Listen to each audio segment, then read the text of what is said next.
بسم اللہ الرحمن الرحیم۔ السلام علیکم۔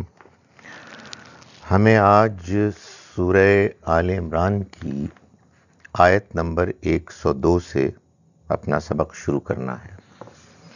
میں یہ گزارش کر چکا ہوں کہ سورہ آل عمران کے جو قرآن مجید کی تیسری سورہ ہے، اور قرآن مجید کے سورتوں کے جو گروپس ہیں 7 گروپس، ان میں پہلے گروپ کی مدنی صورتوں میں دوسری مدنی سورہ ہے۔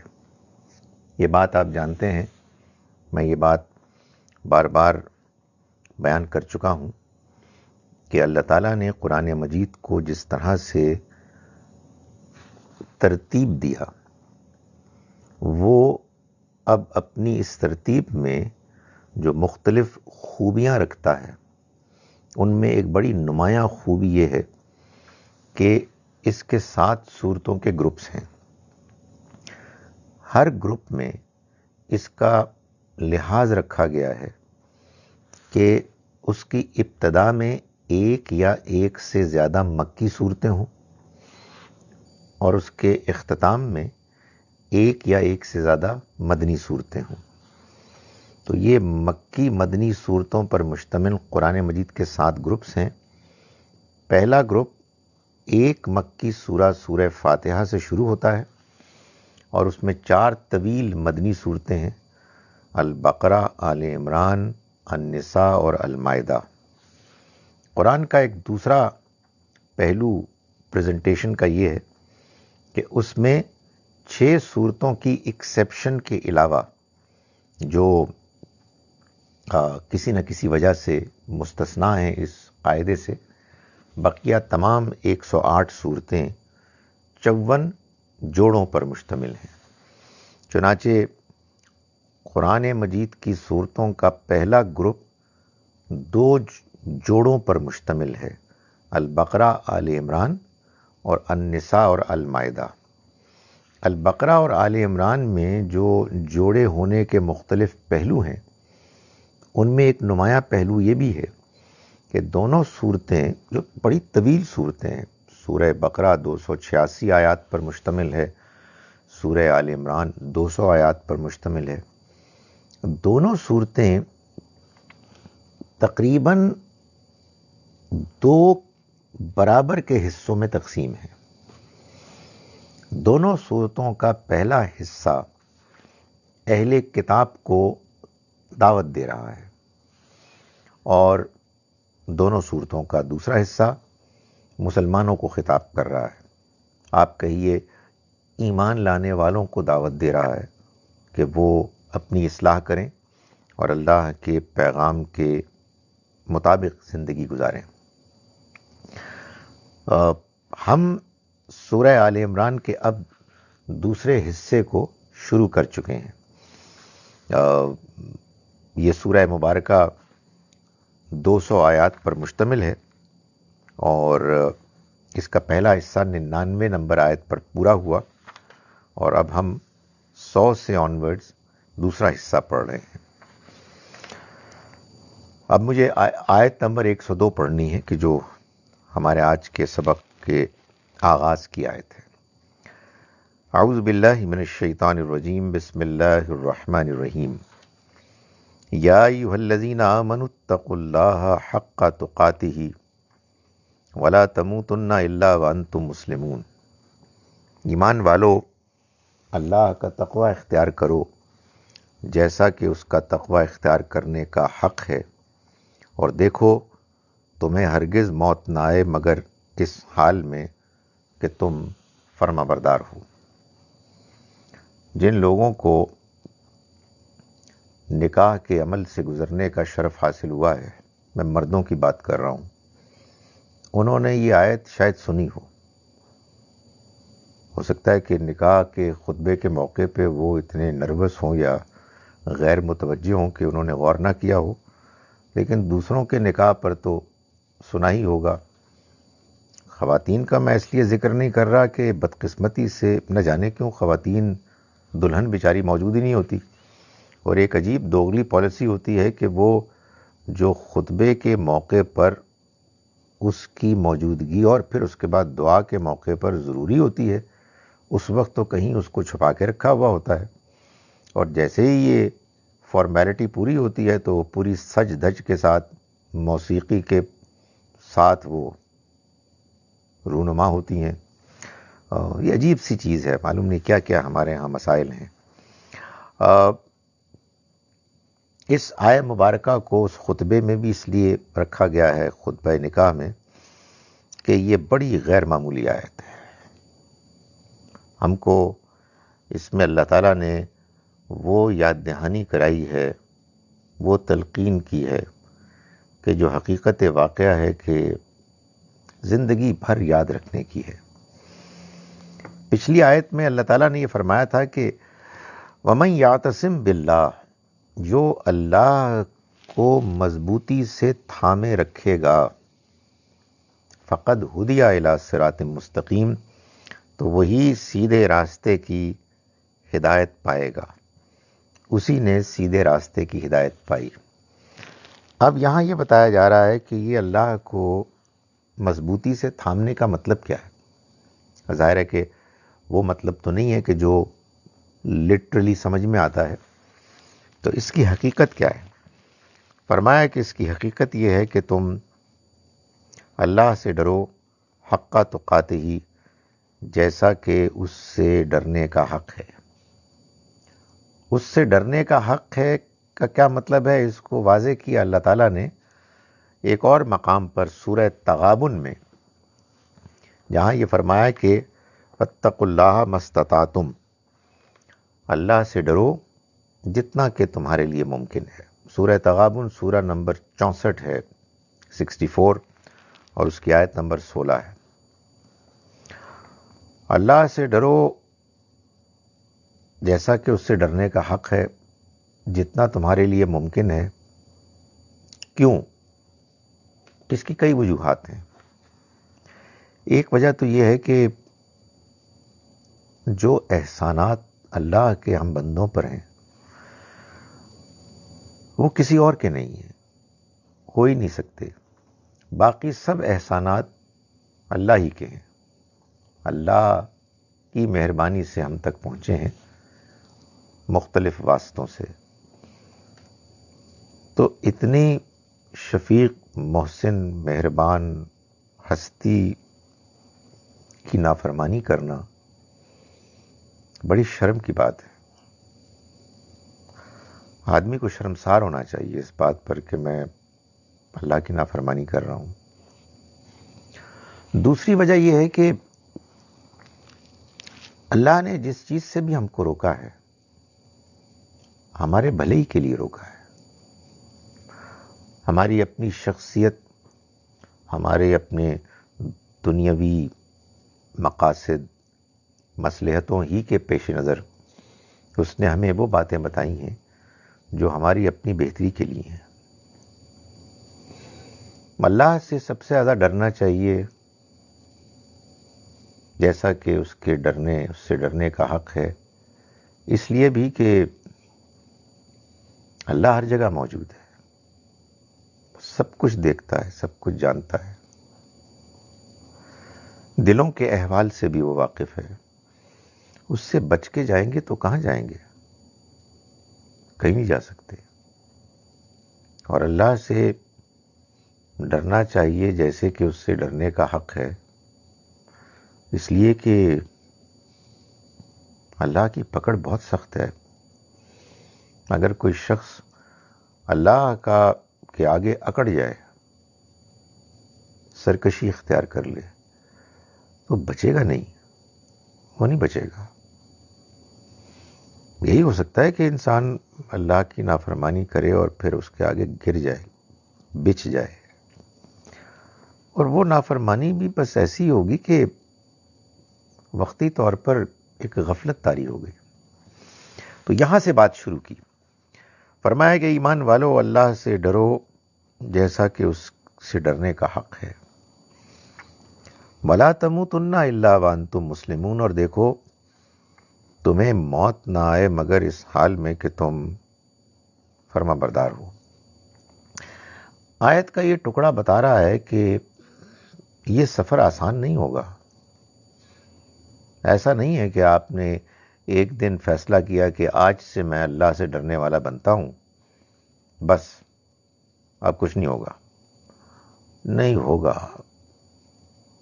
زندگی میں نشیب و فراز آئیں گے. ہماری کمزوریاں شیطان ایکسپلائٹ کرے گا. کیوں کرے گا؟ اس لیے کہ اللہ نے اس دنیا کو ایک امتحان کی جگہ بنایا ہے، اور اس امتحان میں وہ ہمارے خلوص کو جانچ رہا ہے. اگر ایک مرتبہ اللہ پر ایمان لانے کے بعد انسان پر برائی کا حملہ ہو ہی نہ پائے تو پھر اس کا خلوص کیسے جانچا جائے گا؟ پھر وہ کیسے امتحان کی بھٹی سے گزرے گا؟ وہ اصل میں یہ جاننا چاہتا ہے کہ کیا ہم اس غیب کی دنیا میں رہتے ہوئے، جبکہ اللہ نظر نہیں آ رہا، ہم اس کے بندے بنتے ہیں یا نہیں بنتے.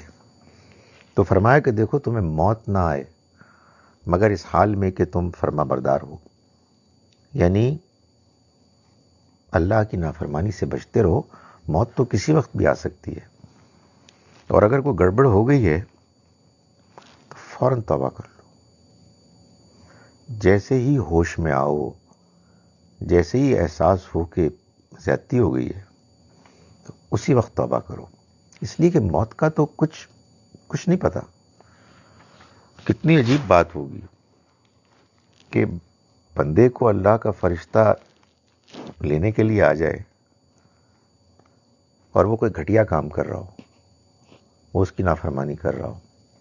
تو یہ بڑی غیر معمولی ہدایت دی ہے اللہ نے، اور بڑا اچھا انتخاب ہے اس موقع کے لیے کہ جب نکاح ہو رہا ہوتا ہے، کہ ایک اہم زندگی کا موڑ ہے جس میں کہ دولہا اور دلہن کو بھی اور وہ لوگ کے جو موجود ہیں ان کو بھی اس بات کی تلقین کرنے کی ضرورت ہے کہ دیکھو تم زبان رکھتے ہو، تم اختیار رکھتے ہو، تم ایک دوسرے کو ستا سکتے ہو، مگر یہ نہ بھولو کہ تمہارا رب تم کو دیکھ رہا ہے. اس سے ڈرو جتنا کہ ڈرنے کا حق ہے. وَاعْتَصِمُوا بِحَبْلِ اللَّهِ جَمِيعًا. اور دیکھو اہل ایمان سے خطاب کیا گیا، تم اللہ کی رسی کو مضبوطی سے پکڑو، جميعا سب کے سب. وَلَا تَفَرَّقُوا. اور تفرقے میں نہ پڑو، فرقوں میں نہ بٹ جاؤ. اللہ کی رسی قرآن مجید، کوئی اور چیز اللہ کی رسی نہیں ہو سکتی. یہ وہ رسی ہے کہ جس کا ایک سرا اللہ کے پاس ہے اور ایک سرا ہمارے پاس ہے. آسمان سے زمین تک یہ تنی ہوئی ہے. اس کو مضبوطی سے پکڑو، یعنی اس کو پڑھو، بار بار پڑھو، اس پر غور کرو. اس میں جو کچھ بیان کیا گیا ہے اس کو اپنی شخصیت پر اپلائی کرو، اور سب کے سب کرو، جمیعاً سارے کے سارے مسلمان. ولا تفرقو. اور تفرقے میں مت پڑو، گروہ بندیوں سے اپنے آپ کو بچاؤ. معلوم یہ ہوا کہ اگر ہم تفرقے سے، فرقے واریت سے بچیں گے، بچ سکتے ہیں، تو اس کی ایک ہی شکل ہے، اور وہ یہ ہے کہ ہم سب مسلمان قرآن مجید کو مضبوطی سے پکڑ لیں، اسی کو پڑھیں، اسی پر غور کریں، اسی کے احکام پر عمل کریں. اگر کوئی اختلاف ہوا ہے تو اسی کی روشنی میں اپنے اختلاف کو حل کریں. اگر قرآن کو چھوڑ کر ہم کسی اور سورس کو اپنے دین کا اصل سورس بنائیں گے تو پھر فرقے واریت سے آپ بچ ہی نہیں سکتے. آپ حدیث پر عمل کریں گے تو حدیث کسی کے نزدیک کوئی صحیح ہے، کسی کے نزدیک کوئی صحیح ہے، سنیوں کی اور ہے، شیعوں کی اور ہے۔ آپ اگر فقہ کو اہمیت دیں گے، کچھ علماء کو، کچھ اماموں کو، تو کسی کا کوئی امام ہے، کسی کا کوئی امام ہے، کسی کا کوئی عالم ہے، کسی کا کوئی عالم ہے۔ اور ان کو اہمیت کیوں دیں گے بھائی؟ دیں گے مگر قرآن کی روشنی میں، قرآن کے مطابق۔ اصل پیمانہ، اصل کرائیٹیرین جس کی بنیاد پر یہ فیصلہ ہوگا کہ دین میں کیا صحیح ہے، کیا غلط ہے، کیا اہم ہے، کیا کم اہم ہے، اور کیا بالکل غیر اہم ہے، قرآن فیصلہ کرے گا۔ قرآن حکومت کرنے آیا ہے، قرآن فیصلہ کرنے آیا ہے، قرآن کسوٹی ہے، میزان ہے۔ قرآن کو اگر اہمیت میں کم کیا گیا، حقیقی اہمیت میں، باتیں تو بہت کرتے ہیں ہم، زبان درازی قرآن کے لیے بہت کی جاتی ہے، لیکن دین کہیں اور سے سیکھتے ہیں۔ تو فرمایا کہ سب کو کہا گیا کہ اللہ کی رسی کو مضبوطی سے پکڑو سارے کے سارے، اور تفرقے سے بچ جاؤ۔ یعنی فرقے واریت ایک لعنت ہے۔ اب تو حال یہ ہے کہ لوگ کہتے ہیں کہ آپ بتائیں آپ کا فرقہ کیا ہے، تو ان کو کہا جائے جی کہ ہم مسلمان ہیں، تو یہ کہتے ہیں یہ تو پھر کوئی اور فرقہ ہے، کوئی نہ کوئی فرقہ تو ہونا چاہیے۔ کتنی عجیب بات ہے۔ یعنی اللہ تعالیٰ قرآن مجید میں یہ فرما رہے ہیں کہ فرقے واریت سے بچو۔ مسلمان کہہ رہے ہیں کہ نہیں، فرقے کے بغیر تو چارہ ہی کوئی نہیں ہے، آپ کو کسی نہ کسی فرقے سے تعلق تو رکھنا ہوگا۔ فرقے واریت سے بچنے کا طریقہ صرف قرآن مجید کو مضبوطی سے پکڑنا ہے۔ وجہ یہ ہے کہ آپ کے اور میرے درمیان کوئی مذہبی اختلاف ہے تو آئیے قرآن پڑھتے ہیں اور اس کو سمجھتے ہیں دیانتداری سے، اور قرآن کو سمجھتے ہیں براہ راست، خارج سے نہیں۔ یہ نہیں ہو سکتا کہ آپ قرآن کو سمجھیں اس بنیاد پر کہ جی ہم نے مضمون طے کر لیا ہے قرآن کے باہر سے، اب قرآن کو ہم منوائیں گے کہ وہ ہماری بات کو ثابت کرے، تو پھر آپ قرآن کو اصل حیثیت دے ہی نہیں رہے۔ آپ نے بات تو کہیں اور سے سمجھی ہے، اور قرآن کو آپ استعمال کر رہے ہیں۔ جیسے لوگ کہتے ہیں جی کہ وہ یہ لکھا کسی نے کہ ہمارا یہ مضمون ہے، موضوع ہے، اب اس کے لیے قرآن مجید کی کچھ آیات پیش کریں۔ کیا بدتمیزی ہے یار، خدا کے واسطے۔ قرآن کو یہ فیصلہ کرنا چاہیے کہ مضمون کیا ہونا چاہیے، کیا بات پیش کرنی چاہیے۔ آپ بات اپنے سے طے کر رہے ہیں اور قرآن کو استعمال کر رہے ہیں۔ تو فرمایا کہ قرآن، اللہ کی رسی کو مضبوطی سے پکڑو سارے کے سارے، اور تفرقے میں مت پڑو۔ وَاذْكُرُوا نعمت اللہ علیکم، اور یاد کرو اللہ کی وہ نعمت کہ جو تم پر ہوئی۔ یہ خاص طور پر اہل عرب کو خطاب کر کے اللہ تعالیٰ فرما رہے ہیں کہ جن کے پاس سب سے پہلے اول قرآن آیا۔ وَاذْكُرُوا نعمت اللہ علیکم، اور یاد کرو اللہ کی نعمت کہ جو تم پر ہوئی۔ اذ کنتم اعداء، جب کہ تم دشمن تھے، فألف بین قلوبکم، تو اس نے تمہارے دل جوڑ دیے، فاصبحتم بنعمتہ اخوانا، پھر تم ہو گئے اس کی نعمت، اس کی مہربانی سے بھائی بھائی، اخوانا۔ یہ عرب کے اس ماحول میں کہ جب قرآن مجید نازل ہوا، اس کے صورتحال کا بیان ہے۔ قبیلہ قبیلے سے جنگ و جدال میں مبتلا تھا، ایک دوسرے کے لوگ دشمن تھے، کہ اچانک اللہ کا پیغام آیا اور انہوں نے ان کے سامنے وہ نصب العین رکھ دیا کہ جس کے بعد چھوٹے چھوٹے اختلافات بالکل ہیش ہو گئے۔ یہ حقیقت ہے کہ جو ہم آپس میں لڑتے رہتے ہیں نا، چاہے انفرادی حیثیت میں چاہے گروپس میں، اس کی وجہ ہے کہ ہمارے کوئی مقاصد نہیں اعلیٰ، ہمارے گھٹیا مقاصد ہیں۔ اگر ہم سب ایک اعلیٰ مقصد کے لیے ایک دوسرے سے جڑ جائیں تو پھر کیا اختلاف؟ اختلاف کو آدمی بھول جائے. صحابہ کرام کے ساتھ یہی ہوا. کیسی بریلینٹ، ایک ایسی امیزنگ چیز ان کے سامنے آ گئی. اللہ کے پیغمبر صلی اللہ علیہ وسلم اور قرآن مجید کہ جس کے بعد پاگل پنا لگتا ہے کہ آپ آپس میں لڑیں، اختلاف کریں. اتنا اعلیٰ مقصد ہمارے سامنے ہے، اتنی بڑی اپرچونٹی ہمارے سامنے ہے، اور ہم ایک دوسرے کی ٹانگیں کھینچیں، ایک دوسرے سے لڑیں، ایک دوسرے کو ماریں، ایک دوسرے کی برائی کریں. تو فرمایا کہ یاد کرو اللہ کی نعمت کہ جو تم پر ہوئی جب کہ تم دشمن تھے تو اس نے تمہارے دلوں کو جوڑ دیا تو تم اس کے فضل سے، مہربانی سے بھائی بھائی بن گئے. وَكُنْتُمْ عَلَى شَفَا حُفْرَةٍ مِّنَ النَّارِ، اور تم آگ کے گڑھے کے کنارے کھڑے تھے. فَأَنْقَذَكُم مِّنْهَا، تو اس نے تم کو اس سے بچا لیا. یعنی لڑائی جنگ کے گڑھے میں تم تھے کہ سامنے کھڑے ہوئے تھے، تو اس نے تم کو اپنی مہربانی سے بچا لیا. میں نے گزارش کی نا کہ کیسے بچایا.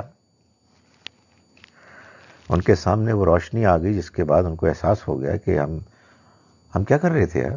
ہم تو واٹ ور وی ڈوئنگ، یہ کتنا بڑا مقصد ہے. اس مقصد کے سامنے آنے کے بعد ہم ایک دوسرے سے لڑیں گے زمین کے لیے، کچھ اونٹوں کے لیے، کچھ ایسی باتوں کے لیے کہ جو کسی نے کوئی جملہ بولا اور اس کو پکڑ لیا. تو سارے بے مقصدیت کی عیاشیاں ہیں. مقصد سامنے آ جائے تو اس کے بعد تو یہ چیزیں بالکل بیکار ہو جاتی ہیں. فرمایا کہ کذالک یبین اللہ لکم آیاتہ، اسی طرح سے اللہ واضح کرتا ہے تمہارے لیے اپنی آیات کو. لعلکم تہتدون، تاکہ تم ہدایت پاؤ، تم پر بات واضح ہو، تم اللہ کی جو بتائی ہوئی راہ ہے اس کو سمجھو اور اس پر چل پڑو. وَلْتَكُمْ مِنْكُمْ أُمَّةٌ، اور چاہیے کہ تم میں ایک گروہ ہو ایسا، يَدْعُونَ إِلَى الْخَيْرِ، جو خیر بھلائی کی دعوت دے، وَيَأْمُرُونَ بِالْمَعْرُوفِ، اور معروف کا حکم دے، بھلائی کی تلقین کرے، وَيَنْهَوْنَ عَنِ الْمُنْكَرِ، اور برائی سے روکے. وَأُولَٰئِكَ هُمُ الْمُفْلِحُونَ، اور وہی لوگ فلاح پانے والے ہیں، یعنی جو اس کا اہتمام کریں گے. امر بالمعروف نہی عن المنکر، یہ وہ چیز ہے کہ جو اللہ تعالیٰ نے ہم کو بتائی ہے کہ ہم کرتے رہیں عام حالات میں بھی. ظاہر ہے کہ اس کو کرنے کا طریقہ ٹھیک ہونا چاہیے. اس کا یہ مطلب نہیں ہے کہ آپ لوگوں کو نیکی کی تلقین کریں یا برائی سے روکیں اور ایک ڈنڈا پکڑ کے ان کے پیچھے پڑ جائیں. ظاہر ہے حکمت کے ساتھ، لیکن کرنا ہے. یہ نہیں ہو سکتا کہ آپ برائی دیکھیں اور آپ بس کہیں کہ میرا اس سے کیا واسطہ، میں بس اپنے کام سے کام رکھوں. اور آپ دیکھیں کہ لوگوں کو اچھائی بتانے کا موقع ہے، ترغیب دینے کا امکان ہے، اور آپ کہیں مجھے تو بس اپنی اصلاحی کی پرواہ ہونی چاہیے. نہیں، یہ نہیں ہو سکتا. بندہ مومن اپنے ماحول سے بے نیاز نہیں ہو سکتا، بلکہ حقیقت واقعہ یہ ہے کہ اگر کوئی شخص بظاہر ایمان رکھتا ہے اور وہ اپنے ماحول سے بے تعلق ہو جاتا ہے تو پھر اس کا ایمان بھی کمزور پڑتا ہے اور وہ بھی خطرے میں پڑ جاتا ہے. کیونکہ ماحول آپ کو متاثر کرتا ہے، یا آپ ماحول کو متاثر کریں گے یا ماحول آپ کو متاثر کرے گا. یہ تو عام بات ہے. لیکن اس آیہ مبارکہ میں محض یہ نہیں کہا گیا کہ تم لوگ ایک دوسرے کو نیکی کی تلقین کرو، برائی سے رکنے کے لیے کہو، بلکہ معلوم یہ ہوتا ہے کہ اس کو باقاعدہ ایک انسٹیٹیوشن، ایک نظام کا حصہ بنانے کی تلقین کی جا رہی ہے. کیوں؟ اس لیے کہ اگر یہ محض یہ ہوتا کہ تم اچھی باتوں کے لیے لوگوں کو کہو اور بری باتوں سے ان کو روکو، تو پھر یہ پہلی بات نہیں ہونی چاہیے تھی کہ تم لوگوں کو خیر کی دعوت دو. خیر کی دعوت میں تو سب کچھ آ گیا. تو اس میں مزید امر بالمعروف اور نہی عن المنکر، نیکی کا حکم دینا اور برائی سے روکنا، یہ معلوم ہوتا ہے کہ اس سے آگے بڑھ کر ذرا جس کو کہتے ہیں نا زور بازو کے ساتھ کرنے کی تلقین ہے. کس کو؟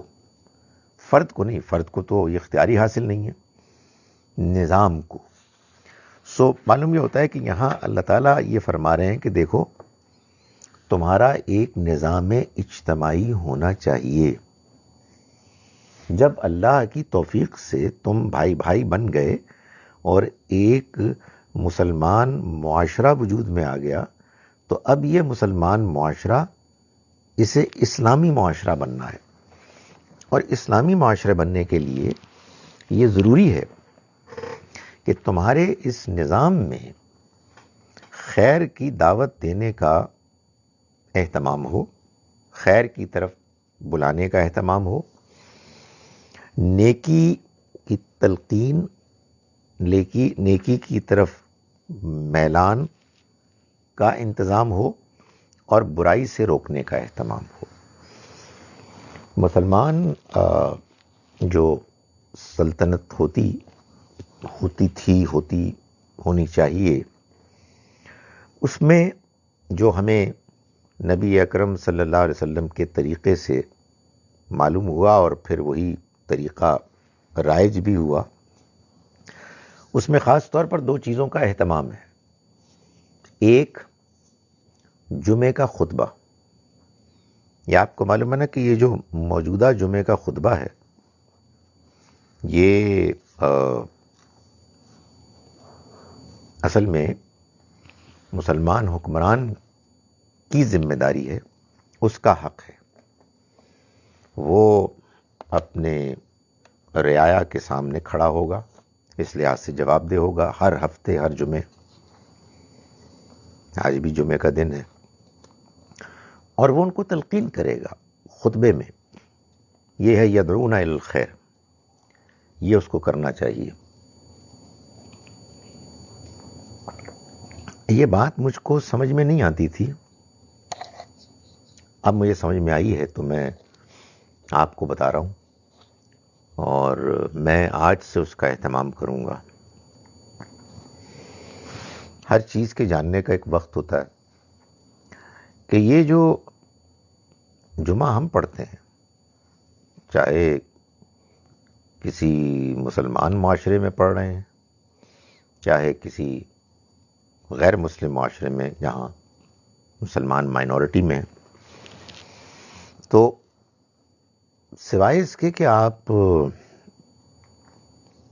سعودی عرب میں ہوں یا ملیشیا میں ہوں، پروبیبلی ایران میں اس کا اہتمام ہے، گلف سٹیٹس میں،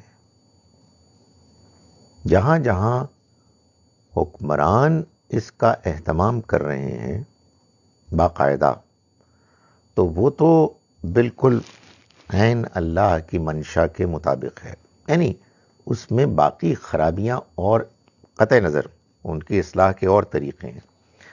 لیکن جہاں یہ نہیں ہو رہا، وہاں پھر وہ جمعہ نہیں ہو رہا جو جمعہ مطلوب ہے، جو جمعہ ہمارے دین کا حکم ہے، جس کے اہتمام کے لیے ہم کو کہا گیا ہے.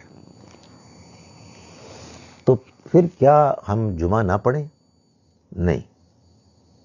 نہیں، جمعے کی نماز کو زندہ رہنا چاہیے. اور مسلمان پڑھ رہے ہیں، حکمران نہیں پڑھا رہے، غلط کر رہے ہیں، انہی کو پڑھانا چاہیے، انہی کے نمائندوں کو پڑھانا چاہیے.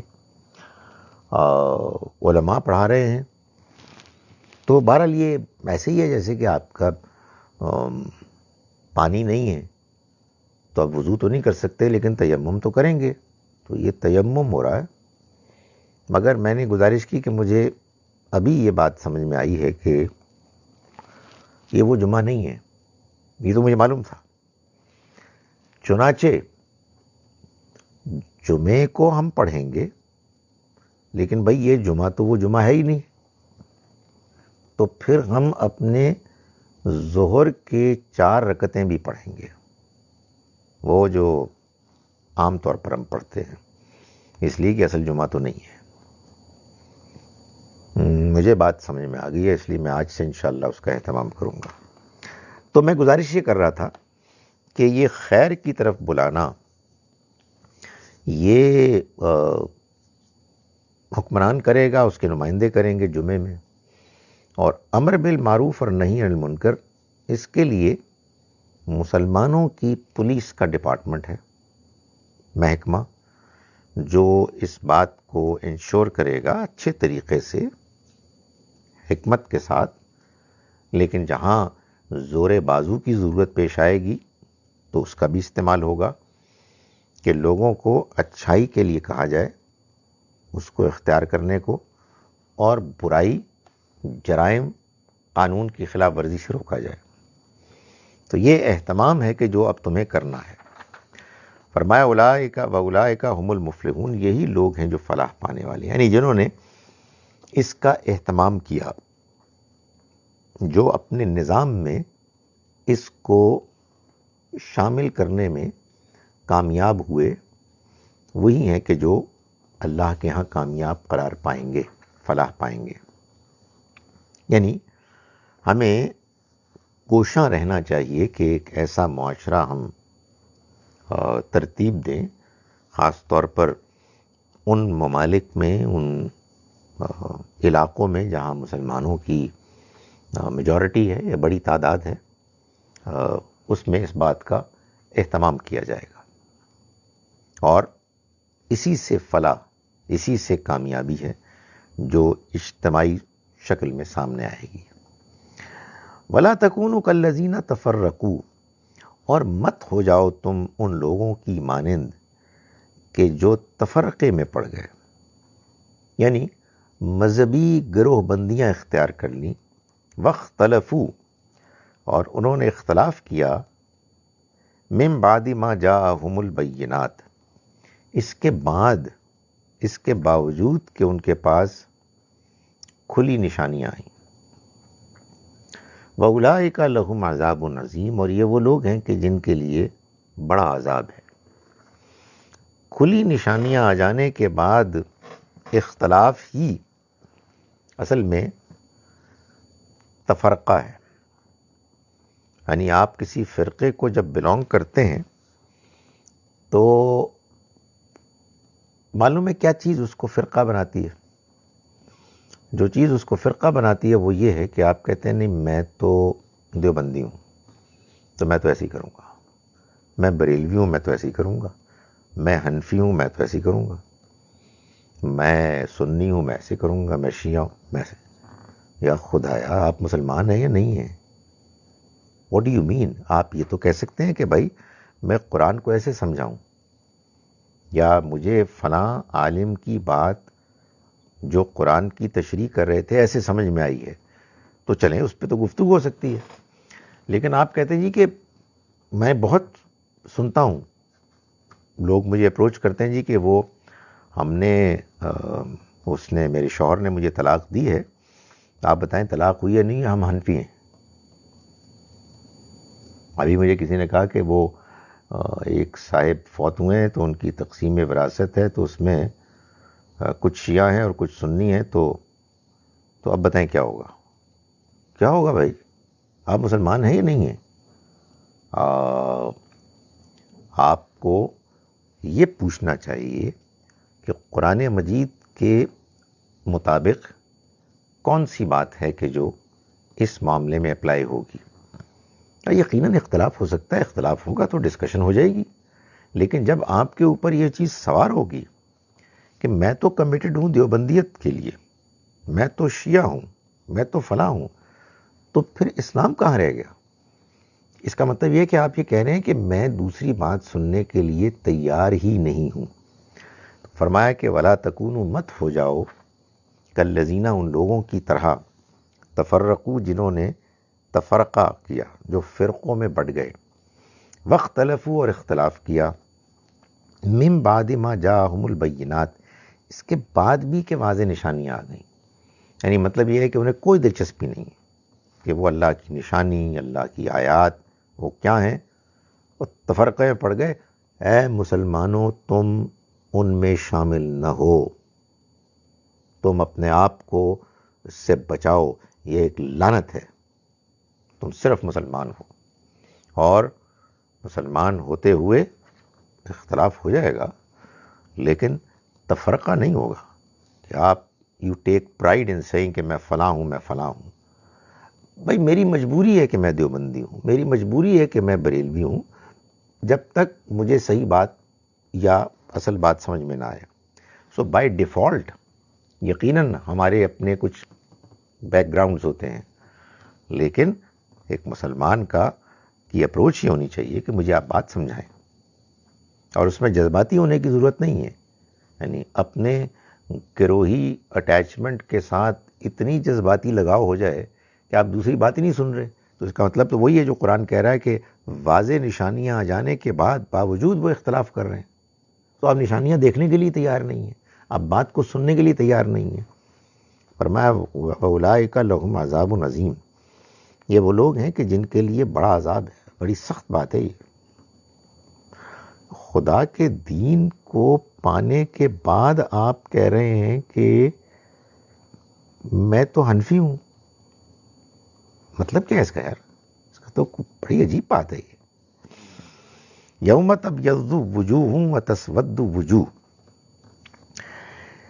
یہ جو بڑا عذاب ہے یہ اس دن آئے گا، اس دن لوگوں کو دیا جائے گا جس دن وہ چہرے ہوں گے کہ جو روشن ہوں گے، وتسود وجوہ، اور کچھ چہرے ہوں گے کہ جو جن پر تاریکی چھائی ہوئی ہوگی،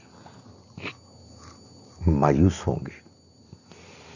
فَأَمَّا الَّذِينَ اسْوَدَّتْ وُجُوهُهُمْ، تو جہاں تک تعلق ہے ان کا کہ جن کے چہروں پر تاریکی طاری ہوگی، اکفرتم بعد ایمانکم، ان سے پوچھا جائے گا کہ کیا تم نے اپنے ایمان کے بعد کفر کیا؟ فذوقوا العذاب بما کنتم تکفرون، چکھو تم اس عذاب کا مزہ کہ جو بما کنتم تکفرون، اس وجہ سے ہے تمہیں مل رہا کہ جو تم نے کفر کیا. یعنی ایمان کے بعد کفر کا مطلب یہ ہے کہ آپ کو بات پہنچ گئی یا آپ نے بات مان لی، مگر اس کے بعد آپ نے اس کا جو حق تھا وہ ادا کرنے کی کوشش ہی نہیں کی. آپ کو اس کی پرواہی کوئی نہیں کہ آپ اللہ کی طرف سے آئے ہوئے پیغام کو کوئی اہمیت دیں. اور قرآن سے معلوم ہوتا ہے کہ اس سے کفر ہو جاتا ہے کہ آپ اللہ کی بات کو سمجھنے کے لیے تیار نہیں ہیں، آپ اس کے احکام کو پر عمل کرنے کے لیے تیار نہیں، آپ اپنا ہی کچھ انداز، رنگ، انڈرسٹینڈنگ اختیار کرنے پر مصر ہیں. وَأَمَّا الَّذِينَ ابْيَضَّتْ وُجُوهُهُمْ، اور جہاں تک تعلق ہے ان کا کہ جن کے چہرے روشن ہوں گے، ففی رحمت اللہ، تو وہ اللہ کی رحمت میں ہوں گے، ہم فیہا خالدون، وہ اس میں ہمیشہ رہیں گے. تلک آیات اللہ، یہ اللہ کی آیات ہیں، نتلوہا علیک بالحق، ہم ان کو پڑھ کر سنا رہے ہیں آپ کو اے پیغمبر بالحق، ٹھیک ٹھیک، ایسے ہی جیسے کہ وہ ہیں، اللہ نے ان کو ہم کو پہنچایا۔ وَمَا اللَّهُ يُرِيدُ ظُلْمًا لِّلْعَالَمِينَ، اور اللہ نہیں چاہتا کہ وہ دنیا والوں پر کوئی ظلم کرے۔ یعنی یہ جو آیات ہم سنا رہے ہیں، سنا ہی اسی لیے رہے ہیں تاکہ دنیا والوں کو معلوم ہو جائے کہ اللہ کا فرمان کیا ہے، اللہ کی مرضی منشا کیا ہے۔ وہ نہیں چاہتا کہ لوگوں کے ساتھ زیادتی ہو، وہ چاہتا ہے کہ لوگ جانیں کہ سچائی کیا ہے، اور اللہ کا جب پیغام آ جائے تو بات آسان ہو جاتی ہے۔ بھائی اب مجھے اور آپ کو کرنا کیا ہے؟ اللہ کی کتاب لے کے بیٹھیں، اس کو سمجھیں، بات تو آسان ہو گئی ہے۔ اگر کوئی انٹرسٹڈ ہے، آپ کہیں گے نہیں کتاب تو سمجھ میں نہیں آتی، بھائی آپ کے پاس ترجمہ نہیں ہے، جو ترجمہ آپ سامنے رکھیں دیانتداری سے اس کو سمجھیں، قرآن کو اصل اہمیت دیں، باقی چیزوں کو قرآن کی روشنی میں دیکھیں، نہ کہ قرآن کو باقی چیزوں کی روشنی میں دیکھیں۔ تو فرمایا کہ یہ اللہ نے اس لیے کیا ہے کہ وہ دنیا والوں پر زیادتی نہیں کرنا چاہتا۔ وَلِلَّهِ مَا فِي السَّمَاوَاتِ وَمَا فِي الْأَرْضِ، اور اللہ ہی کا ہے جو کچھ بھی آسمانوں میں ہے اور جو کچھ بھی زمین میں۔ وَإِلَى اللَّهِ تُرْجَعُ الْأُمُورُ، اور اللہ ہی کی طرف تمام امور لوٹائے جائیں گے۔ آسمانوں اور زمین میں جو کچھ ہے سب خدا کا ہے۔ چنانچہ اسی کے فرمان کو اہمیت ملنی چاہیے، وہی بادشاہ حقیقی ہے، اور اسی کی طرف تمام امور لوٹائے جائیں گے۔ کنتم خیر امتن، تم ایک بہترین امت جماعت ہو، اخرجت للناس، جو لوگوں کے لیے برپا کیے گئے ہو۔ تامرون بالمعروف، تم بھلائی کا حکم دیتے ہو، بھلائی کی تلقین کرتے ہو۔ وتنہون عن المنکر، اور برائی سے روکتے ہو۔ وتؤمنون باللہ، اور اللہ پر ایمان رکھتے ہو۔ یہ جو اللہ تعالیٰ نے فرمایا کہ تم بہترین امت ہو، بہترین گروہ ہو، یہ اصل میں صحابہ کرام کو بتایا، یعنی انہیں اس بات کا احساس دلایا کہ ان کو اللہ نے جو یہ نعمت بخشی کہ وہ ایمان سے سرفراز ہوئے، تو اس کے بعد اب جو انہوں نے اپنا کردار پیش کیا ہے، جو کمٹمنٹ پیش کی ہے، اس کے بعد یہ خدا تعالیٰ کا ایک خراج تحسین ہے ان کے لیے کہ تم بہترین لوگ ہو، تم ایک بہترین امت ہو جو لوگوں کے لیے اٹھائے گئے ہو، برپا کیے گئے ہو۔ یعنی لوگوں کو حق کی گواہی دینے کے لیے، لوگوں تک اللہ کا پیغام، اس کا دین پہنچانے کے لیے۔ یہ دائرے کے صحابہ کرام کا ایک بڑا نمایاں ان کا وصف تھا، اور اس کو قرآن بیان کر رہا ہے اور کہہ رہا ہے کہ وَتُؤْمِنُونَ بِاللَّهِ، اور تم اللہ پر سچا ایمان رکھتے ہو۔ معلوم یہ ہوا ہے کہ اللہ پر ایمان جب انسان کے اندر سچا مخلصانہ پیدا ہو جاتا ہے تو پھر اس کے بعد لازماً شخصیات نکھرتی ہیں، ان کے اندر وہ خوبیاں پیدا ہوتی ہیں جو ایک صاحب ایمان میں پیدا ہونی چاہیے۔ تو فرمایا کہ تم اللہ پر ایمان رکھتے ہو۔ وَلَوْ آمَنَ أَهْلُ الْكِتَابِ لَكَانَ خَيْرًا لَهُمْ، اگر اہل کتاب ایمان لاتے تو یہ ان کے لیے بہتر ہوتا۔ منہم المومنون، ان میں سے کچھ مومن بھی ہیں، وَأَكْثَرُهُمُ الْفَاسِقُونَ، مگر ان میں سے اکثر نافرمان ہیں، انہی گروہ بندیوں میں پھنسے رہے۔ یہودیوں نے کہا ہم یہودی ہیں، نصرانیوں نے کہا ہم نصرانی ہیں۔ اس کسی نئی بات کو دوسری بات کو کیوں مانے؟ وہی مسئلہ ہے نا فرقہ واریت میں، کہ ہم نے کوئی دوسری بات کسی کی سننی ہی نہیں ہے، ہم جو ہیں وہ ہیں، بس کر لو جو کرنا ہے، جو مرضی آپ بیان کرتے رہیں، ہمیں اس سے کوئی دلچسپی سروکار نہیں۔ فرمایا کاش کہ وہ ایمان لے آتے، ان کے لیے بہتر ہوتا۔ ان میں سے کچھ تھوڑے سے ہیں جو صاحب ایمان ہیں، یعنی جن کا طریقہ رویہ ٹھیک ہے تو وہ مومن ہے۔ یہ میں آئندہ بات کروں گا انشاءاللہ۔ اس سے مراد یہ ہے کہ یا تو ابھی دل میں ہے اور کچھ عرصے بعد ایمان لے آئیں گے، یا پھر ایمان لے آئے ہیں وہ، یعنی اس کا اعلان کر دیا، لیکن یہ پہلی بات زیادہ پاسبل قرین قیاس ہے کہ ان کے اندر ایمان کی انکلینیشن تو پیدا ہو گئی ہے، بات ان کی سمجھ میں آ رہی ہے، مگر ان میں سے اکثر فاسق ہیں۔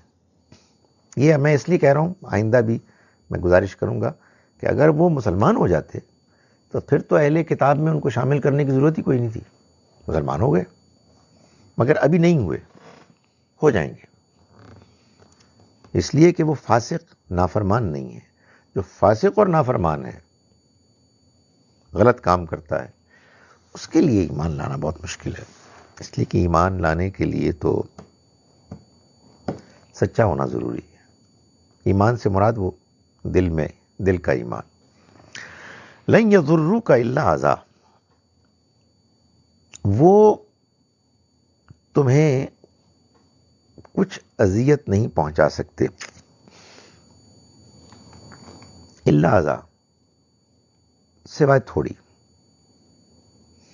اس کے علاوہ کوئی نقصان نہیں پہنچا سکتے۔ لن یضروک، وہ تمہیں نقصان نہیں پہنچا سکتے، الا اذی سوائے تھوڑی سی کوئی اذیت کے۔ وَإِن يُقَاتِلُوكُمْ، اور اگر وہ تم سے لڑیں گے، يُوَلُّوكُمُ الْأَدْبَارَ، تو پیٹھ دکھا دیں گے، تو لازماً پیٹھ دکھائیں گے، یعنی بھاگ جائیں گے۔ ثُمَّ لَا يُنصَرُونَ، پھر ان کو کوئی مدد نہ ملے گی۔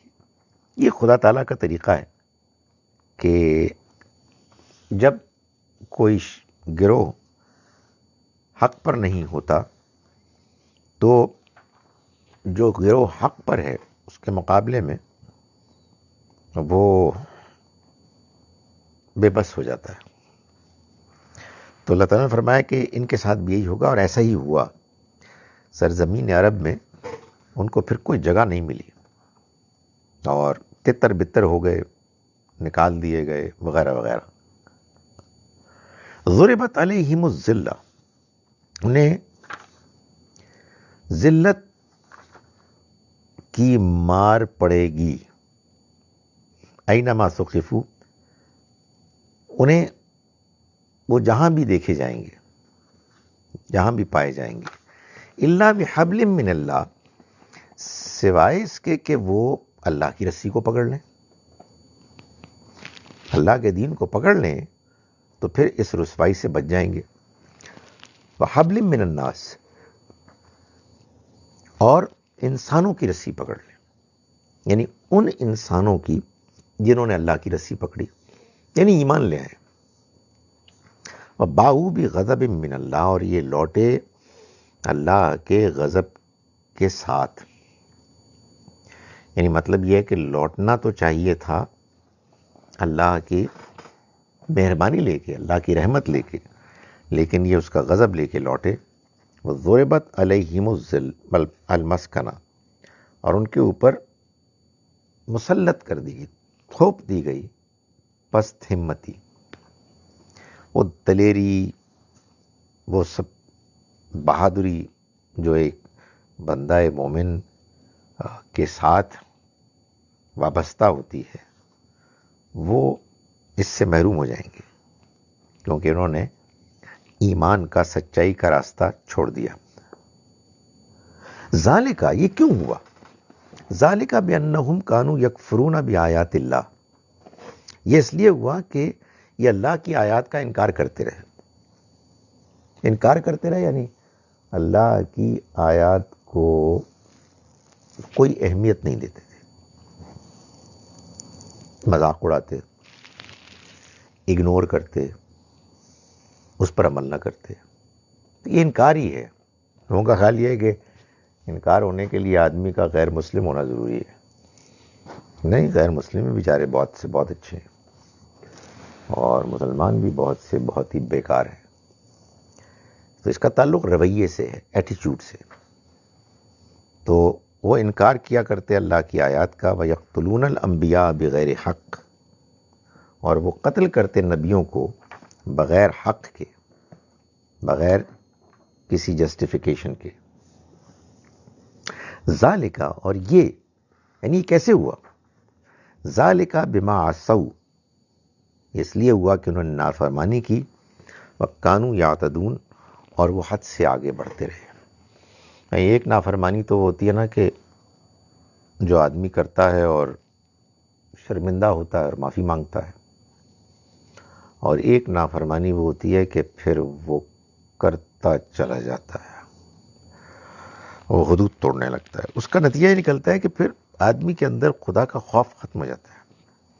اس کا نتیجہ یہ نکلتا ہے کہ پھر انسان بڑے بڑے جرائم کرنے پر آمادہ ہو جاتا ہے. تو یہ معاملہ ہوا ان کے ساتھ. میں آج کی آیات کا ترجمہ ایک مرتبہ پھر آپ کے سامنے پیش کر رہا ہوں، اس سے پہلے کہ میں آپ کے سوالوں کو دیکھوں. بسم اللہ الرحمن الرحیم. ہم نے آج آیت نمبر 102 سے سبق شروع کیا تھا. یا ایھا الذین آمنوا اتقوا اللہ حق تقاتہ، ایمان والو اللہ کا تقوی اختیار کرو جیسے کہ اس کا تقوی اختیار کرنے، اس سے ڈرنے کا حق ہے. ولا تموتن، اور مت تمہیں موت آئے، الا وانتم مسلمون، مگر یہ کہ تم فرما بردار ہو. واعتصموا بحبل اللہ جمیعا، اور اللہ کی رسی کو مضبوطی سے پکڑو سارے کے سارے تم. ولا تفرقوا، اور تفرقے میں مت مبتلا ہو جاؤ، فرقوں میں مت بٹ جاؤ. واذکروا نعمت اللہ علیکم، اور یاد کرو اللہ کی اس نعمت کو کہ جو تم پر ہوئی. اذ کنتم اعداء، جب کہ تم دشمن تھے. فألف بین قلوبکم، پھر اس نے تمہارے دلوں کو جوڑ دیا. فاصبحتم بنعمتہ اخوانا، تو تم اس کی مہربانی سے بھائی بھائی ہو گئے. وکنتم علی شفا حفرۃ من النار، اور تم آگ کے گڑھے کے کنارے کھڑے تھے. فانقذکم منہا، تو اس نے تمہیں اس سے بچا لیا. کذالک یبین اللہ، اسی طرح سے واضح کرتا ہے اللہ، لکم تمہارے لیے، آیاتہ اپنی آیات کو، لعلکم تہتدون تاکہ تم ہدایت پاؤ. ولتکن منکم امۃ، اور چاہیے کہ تم میں ایک گروہ ہو، یدعون الی الخیر، جو خیر کی دعوت دے، ویأمرون بالمعروف، بھلائی کی تلقین کرے، وینہون عن المنکر، اور برائی سے روکے. واولئک ھم المفلحون، اور یہی لوگ ہیں کہ جو فلاح پانے والے ہیں. ولا تکونوا، اور مت ہو جاؤ، کالذین، ان لوگوں کی طرح، تفرقوا، جو فرقے واریت میں پڑ گئے، واختلفوا، اور انہوں نے اختلاف کیا، من بعد ما جاءہم البینات، اس کے باوجود کہ ان کے پاس واضح نشانیاں آ گئیں. واولئک لہم عذاب عظیم، اور یہ وہ لوگ ہیں کہ جن کے لیے بڑا عذاب ہے. یوم تبیض وجوہ، یہ عذاب ان کو ملے گا جس دن بہت سے چہرے روشن ہوں گے. وتسود وجوہ، اور بہت سے چہرے مرجھائے ہوئے ہوں گے.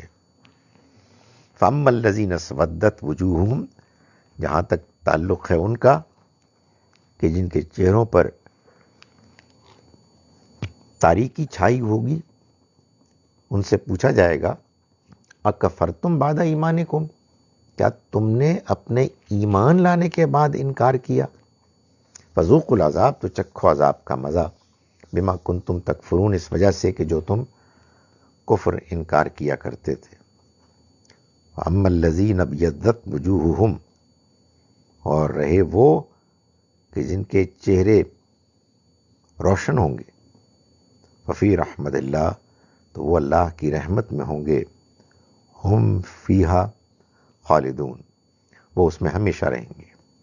تلک آیات اللہ، یہ اللہ کی آیات ہیں، نتلوہا علیک بالحق، ہم انہیں پڑھ کر سناتے ہیں آپ کو ٹھیک ٹھیک.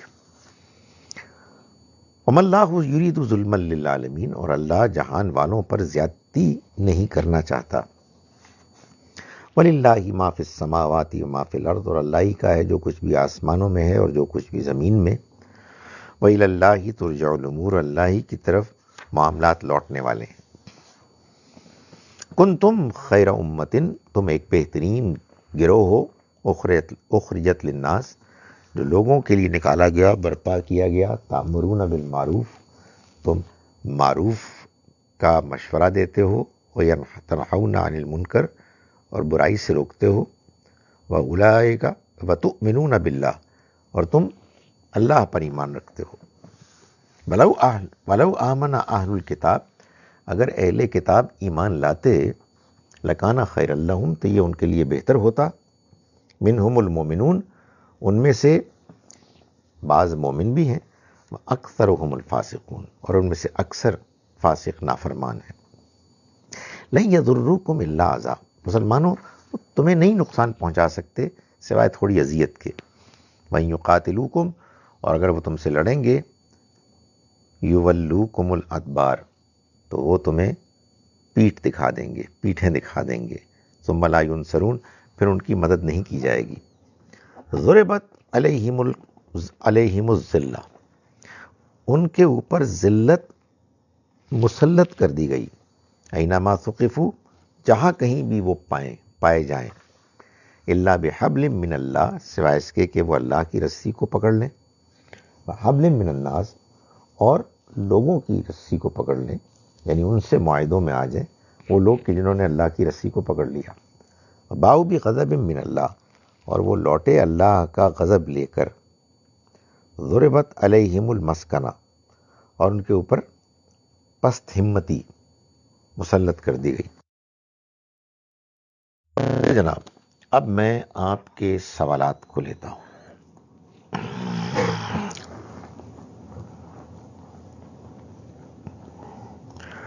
لیٹ می سی.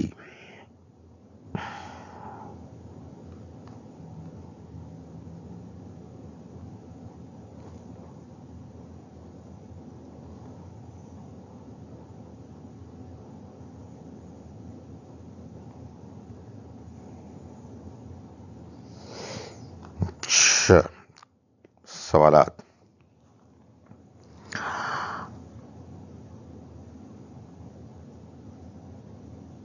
یعنی 2 رکعت جمعہ جماعت کے ساتھ پڑھنے کے بعد 2 رکعت فرض الگ سے خود پڑھے تاکہ 4 فرض جو ظہر میں ہوتے ہیں وہ ہو جائیں. دیکھیں آپ اپنی نماز کو کم نہ کریں، 4 رکعت پڑھیں بھائی. یہ 2 رکعت الگ پڑھیں، 4 رکعت الگ پڑھیں. یہ مجھے بھی پچھلے جمعے کے بعد ہی معلوم ہوا ہے، تو آج سے مجھے یہ کچھ کرنا ہے، 4 رکعت پڑھنی ہے. سر ان سب باتوں پر سمجھنے اور عمل کے لیے اخلاص کے بغیر صحیح ممکن ہے، اور مسلمانوں کو جو حل ہے سر بڑی تکلیف ہوتی ہے. دعا ہے اللہ اپنا فضل فرمائے، آمین. گزارش یہ ہے کہ بات تو آپ کی صحیح ہے، لیکن آپ مجھے یہ بتائیں کہ خلوص کہاں سے آئے؟ یعنی خلوص یہ تو نہیں ہو سکتا کہ وال مارٹ سے جا کے خلوص خرید کے لائیں. خلوص بھی قرآن کو پڑھ کے ہی آئے گا، وہ غور کر کے آئے گا، اپنے اندر سرچ کر کے آئے گا، اپنے آپ کو کرٹیسائز کر کے آئے گا، دنیا کی بے ثباتی کو جان کے آئے گا، آخرت کے حتمی ہونے کو اللہ کی موجودگی کے احساس کی وجہ سے آئے گا. تو خلوص وغیرہ، خلوص چاہیے. خلوص کہاں سے آئے گا؟ خلوص کوئی پیدائشی چیز تو نہیں ہے، خلوص ایسے ہی پیدا ہوگا. تو بات بالکل صحیح ہے، خلوص کے بغیر تو کچھ بھی نہیں ہے۔ کیا مزارات پر حاضری دی جا سکتی ہے؟ کیونکہ یہ کہا جاتا ہے کہ اولیاء کے مزارات پر رحمتیں نازل ہوتی ہیں۔ کون کہتا ہے؟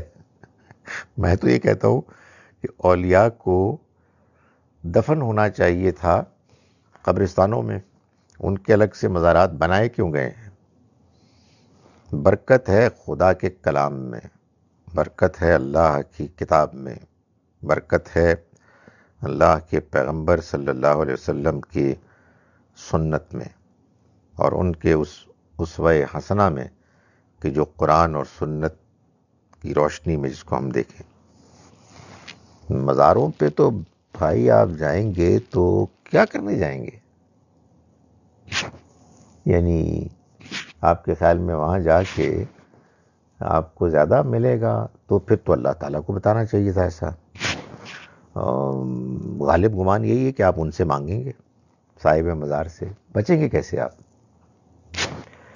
تو اگر آپ مجھے اجازت دیں تو میں یہ گزارش کروں کہ اوائڈ کرنا چاہیے، ٹو سے دا لیسٹ اوائڈ کرنا چاہیے۔ جس جگہ جا کر ایک بڑے گناہ کرنے کا، سب سے بڑے گناہ کرنے کا امکان ہے، آپ نہیں کریں گے تو آپ کے دائیں بائیں لوگ کر رہے ہوں گے، اس جگہ جانے کا مطلب کیا ہے؟ کیوں؟ آنیسٹلی مجھے نہیں سمجھ میں آتا۔ طلاق کے بارے میں آپ کی کون سی ویڈیو ہے؟ پلیز لنک دے دیں۔ جناب والا، میری جو یوٹیوب چینل ہے ڈاکٹر خالد ظہیر کے نام پر، اس کی پلے لسٹ میں اگر آپ جائیں تو ایک الگ سے کیٹیگری ہے نکاح و طلاق کے معاملات، اس میں آپ کو مختلف پہلوؤں پر میری گزارشات مل جائیں گی۔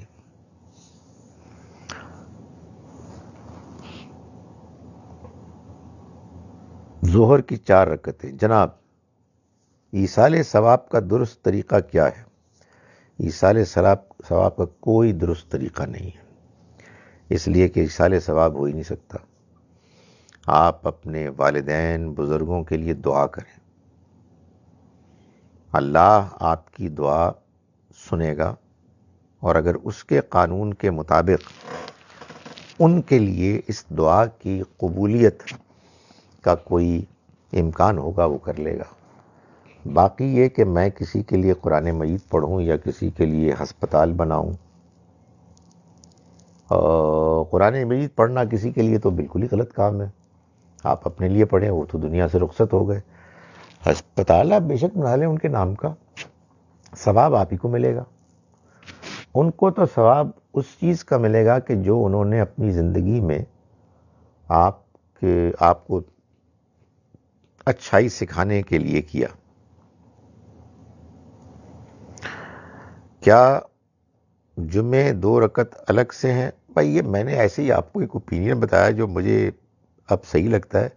جمعے کے 2 رکعت تو وہ ہے نا جو آپ پڑھتے ہیں جمعے میں، لیکن 4 رکعت آپ پڑھیں گے اس لیے کہ جمعہ تو وہ والا ہو ہی نہیں رہا۔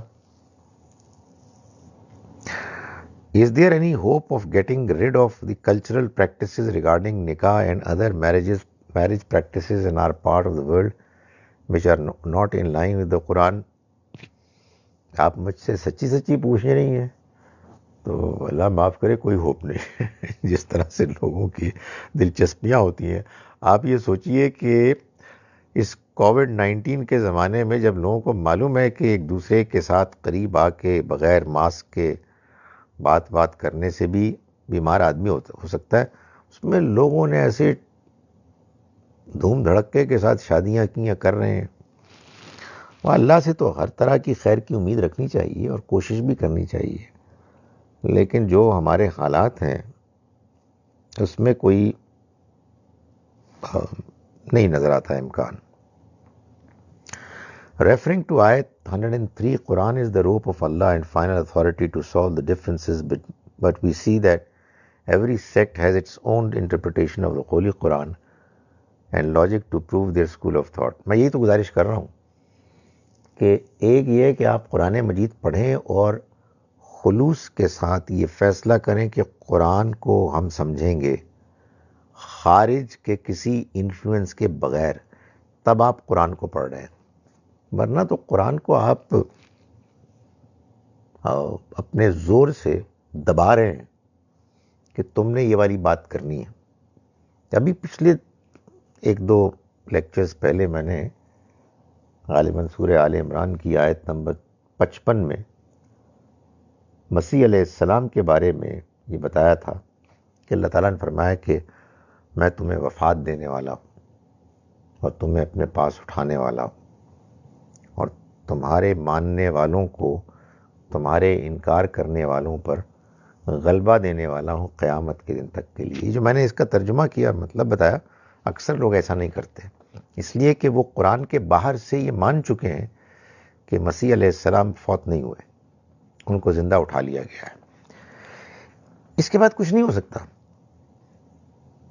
کچھ نہیں ہو سکتا، اس لیے کہ قرآن کو جب آپ یہ حیثیت دینے کے لیے تیار نہیں ہے، بھائی میری انڈرسٹینڈنگ غلط ہو سکتی ہے، لیکن اس کی غلطی قرآن سے واضح کرنی ہے۔ یہ نہیں بتانا کہ بھائی لوگ یہ کہتے ہیں فلاں کتابوں میں تو ایسا آیا ہے، حدیث میں تو آیا ہے کہ ان کو آنا ہے، اور حدیث میں جو آیا ہے اس کو قرآن کی روشنی میں دیکھا جائے گا، قرآن کو اس کی روشنی میں نہیں دیکھا جائے گا۔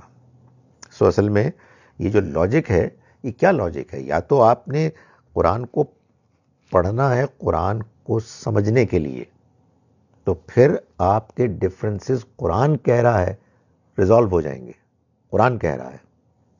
اگر آپ نے قرآن کو پڑھنا ہی نہیں ہے تو پھر قرآن کہتا ہے نا، اللہ تعالیٰ یضل بہ کثیرا، وہ گمراہ کرتا ہے اسی کے ذریعے سے بہت سوں کو، وہ یہدی بہ کثیرا، اور ہدایت دیتا ہے اسی کے ذریعے سے بہت سوں کو۔ But sir still everyone has an Islamic group like انذار غامدی۔ یہ نہیں، یہ آپ نے نام رکھے ہوئے ہیں، کوئی گروپ نہیں ہے، لوگ اپنے اپنے طور پر کوششیں کر رہے ہیں۔ گروپ وہ ہوتا ہے جو اپنے آپ کو الگ سے گروپ کہتا ہے کہ جی ہم دوسروں سے الگ ہیں، لیکن اگر کچھ بیچارے لوگ دین کا کام کرنے کے لیے کچھ ادارے بنا رہے ہیں اور وہ اپنے آپ کو الگ سے گروپ نہیں کہہ رہے، تو یہ تو بڑی زیادتی ہوگی کہ آپ کہیں جی کہ چونکہ ہمارا گروپ ہے آپ کا بھی کوئی گروپ ہے۔ نہیں، مطلب اگر مثال کے طور پر میرے استاد ہیں غامدی صاحب، اور ان پر کوئی تنقید کرتا ہے اور ان کی بات کی غلطی بیان کرتا ہے تو انشاءاللہ مان لیں گے۔ ابھی کسی نے پچھلے دنوں کہا جی کہ انہوں نے یہ بڑی سخت بات لکھی ہے، تو ٹھیک ہے، ان کو نہیں لکھنی چاہیے تھی، جو غلطی ہے وہ غلطی ہے، اس سے کوئی گروپ نہیں بنتا۔ ظاہر ہے ہم سب کسی نہ کسی سے انسپائرڈ ہیں، کسی نہ کسی سے ہم نے دین سیکھا ہے، مگر گروپ بنے گا جب آپ یہ کہیں کہ چونکہ فلاں نے یہ کہا ہے، غامدی صاحب نے یہ کہا ہے، ڈاکٹر اسرار صاحب نے یہ کہا ہے، مولانا مودودی نے یہ کہا ہے، مولانا تقی عثمانی نے کہا ہے، بس اب بات ختم ہو گئی۔ اس کے بعد پھر آگے کوئی پروگریس نہیں ہو سکتی۔ Explain about Jumma prayer which you are talking about. بتا دیا نا میں نے کہ میرے خیال میں جمعہ تو اس وقت سوائے Saudi Arabia, gulf states, Malaysia, probably Iran, جہاں جہاں سرکاری طور پر جمعہ ہو رہا ہے، اس کے علاوہ جمعہ نہیں ہو رہا۔ وہ جمعے کی مانند کچھ ہو رہا ہے، تو جو پڑھتے ہیں وہ بھی پڑھیں، پڑھنا چاہیے، اس لیے کہ مسلمانوں کی جو اجتماعی کوشش ہے اس کو تو نہیں چھوڑنا، اس کو امپروو کرنا ہے، لیکن ساتھ اپنا وہ بھی کریں، 4 رکعتیں۔ سر ان آیت 106 واٹس مینٹ بائی ڈوئنگ کفر آفٹر ایمان۔ آپ ایمان لے آئے، آپ مسلمان ہو گئے، اس کے بعد آپ کہتے ہیں کہ میں نے قانون وراثت کے مطابق اپنے اس مال کی تقسیم نہیں کرنی، تو آپ کیا کر رہے ہیں؟ کفر کر رہے ہیں۔ ایک ہوتی ہے غلطی، ایک ہوتا ہے فیصلہ۔ میں جانتا ہوں کہ طلاق قرآن مجید میں اس طرح سے دینے کے لیے کہا گیا، میں نہیں دیتا، میں سیدھی 3 طلاقیں دے رہا ہوں، کر لو جو کرنا ہے۔ مجھے قرآن کا یہ حکم منظور نہیں ہے کہ میں 5 نمازیں پڑھوں، مطلب اللہ کا حکم، اینڈ سو آن. یہ جو ہاتھ کاٹنے کی سزا ہے یہ مجھے ٹھیک نہیں لگتی. میرے خیال کہ اس کو ہونا چاہیے وغیرہ وغیرہ. مطلب ظاہر ہے کہ اللہ پر آپ ایمان لائے ہیں، اللہ کی کتاب پر ایمان لائے ہیں، اور آپ کہتے ہیں کہ نہیں میں سوری. اچھا جناب، الحمدللہ، وعلیکم السلام، شکر الحمدللہ. کوئی اور سوال نہیں ہے؟ نہیں ہے تو بس ٹھیک ہے، یہی آخری تھا. چلیے جی، بہت بہت شکریہ جناب. انشاءاللہ پھر ملاقات ہوتی ہے. مجھے کسی نے کہا جی کہ آپ شیڈیول بتائیں. میری یہ معذرت ہے جی، میں شیڈیول نہیں بتا سکتا اپنی کلاسز کا. جب ممکن ہوتا ہے میں کلاس لیتا ہوں، میں تو اپنے لیے کلاس لیتا ہوں. آپ لوگ شامل ہو جاتے ہیں، آپ کی بڑی عنایت اور مہربانی ہے. السلام علیکم ورحمۃ اللہ وبرکاتہ.